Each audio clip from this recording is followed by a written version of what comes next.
क्या आप भी वॉरजोन में हर वक्त गुलाग एक्सप्रेस का टिकट लेते रहते हैं या लगता है कि गेम अनफेयर है? तो टेंशन ना लें। आज की इस वीडियो में बिगिनर से प्रो लेवल तक का पूरा रोड मैप है बिना किसी इम्पोर्ट के।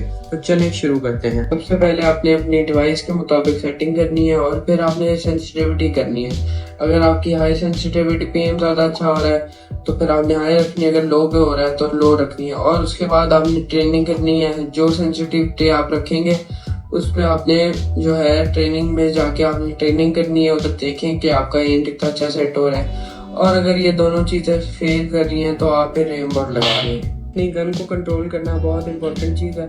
और आपने जैसे ये देखें, एक आपने बॉल पे सीधी फायर करनी है और जहाँ को ये फायर जा रहा है उसके आपने ऑपोजिट अपना जो एम है उसको नीचे खींचना है। तो फिर आपका एम कुछ ऐसा नहीं। फेस पेशेंस का है, बार बार मरना नॉर्मल है, मगर हर बार मरने से एक नई चीज़ सीखना भी ज़रूरी है।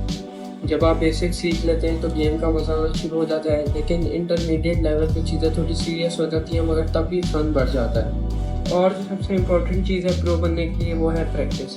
आपने प्रैक्टिस करते रहना है, प्रैक्टिस नहीं छोड़नी है और जो हर हार से आपने एक नई चीज़ सीखनी है। उसके बाद आपके पास अच्छे वेपन्स होना चाहिए।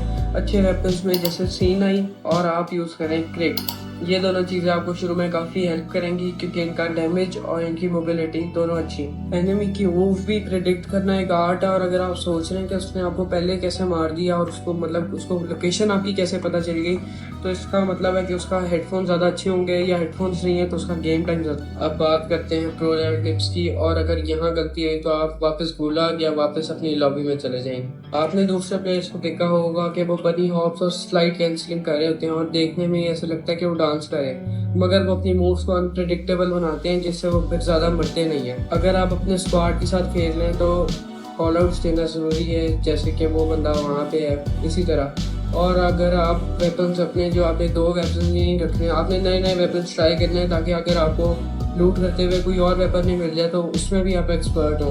तो और वेपन्स भी लेके आपने उनको भी कंट्रोल करना सीख लें। ज़्यादा पॉपुलेटेड एरियाज़ पे लैंड करने से यही नतीजा होता है कि आप और वार्म अप से पहले ही वापस लॉबी में आ जाते हैं। इसलिए बेहतर है कि आप कम क्राउडेड एरियाज जाएं और मैप एक्सप्लोर करें। और पूरी गेम आपने चिल रह के खेलनी है, रेज क्विट नहीं करना, क्योंकि प्रो प्लेयर्स की यही निशानी है, वो रेज क्विट नहीं करते। वो जो मरते हैं वो उससे कुछ सीखते हैं।